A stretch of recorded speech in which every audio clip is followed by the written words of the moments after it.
Looking for a Home from Orphan Train Writer One Boy's True Story by Andrea Warren. Between 1854 and 1930, more than 200,000 children rode orphan trains in this country. These trains were part of a program that found homes for children who were orphans or whose parents could not take care of them. Most of the riders came from large cities in the east. The trains took them to other parts of the country where interested families lined up to choose the children they wanted. Lee Nailing and his brother Leo were taken to an orphanage because their mother had died and their father could not take care of his 7 children. Lee felt like a prisoner in the orphanage, often suffering from hunger because of a lack of food. Having his meal taken away was a frequent punishment when Lee misbehaved. Lee was excited about going on his first train ride, but just before the train left, his father came with Gerald, his 3-year-old brother.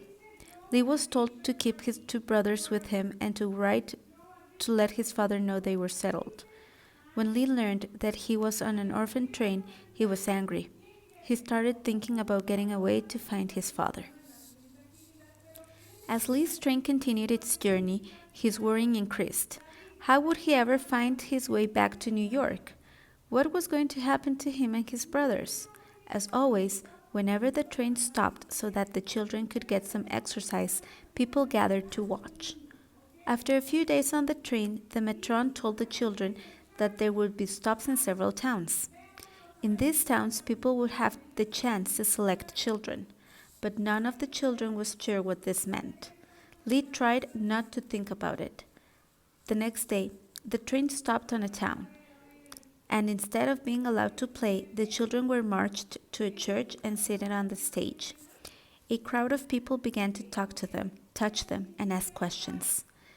None of the children had written medical records, but as the children quickly learned, people had their own ways of deciding if a child was healthy and strong.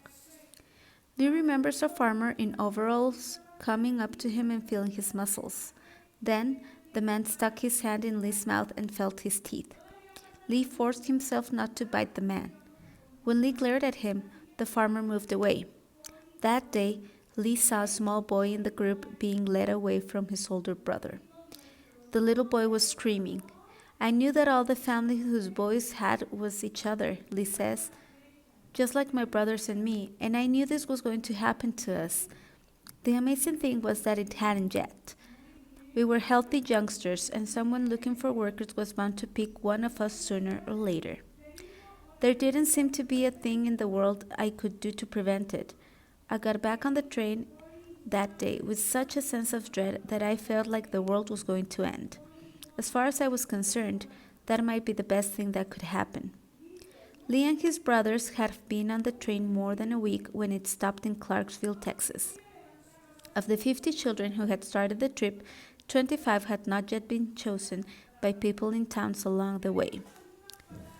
As much as Lee had liked the train in the beginning, he was tired of the swaying motion, the green matron, and the same food. He was exhausted, dirty, and in need of a haircut. He stepped from the train and looked around at a vast, empty horizon. The soil was reddish. There were few trees, and the late winter air felt warm and dry. Texas was as different from upstate New York as Lee could have imagined. As usual, a crowd was there to meet the train and walk with the children as they made their way to an old hotel on the main street of the little town.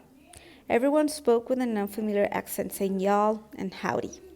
At the hotel, the children were told to sit on chairs lined up on the stage. Lee, Leo, and Gerald sat together. Just like before, people began to look them over.